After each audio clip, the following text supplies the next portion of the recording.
是咪君正帝話嘅，不大大上大，加十瑞數位，黎明你可是你計我嘅。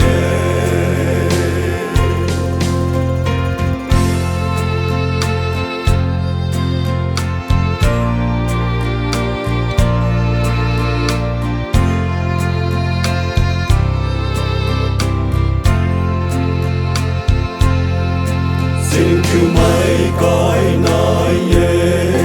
mura buông ban ra thân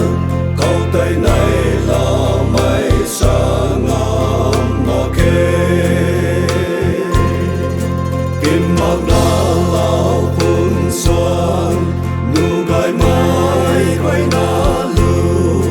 răng quay na si cây ra là kê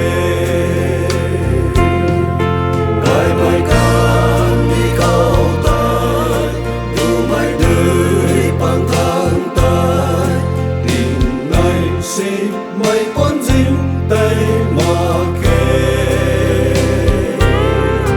cả cái đại sang tai cả sạp rồi suy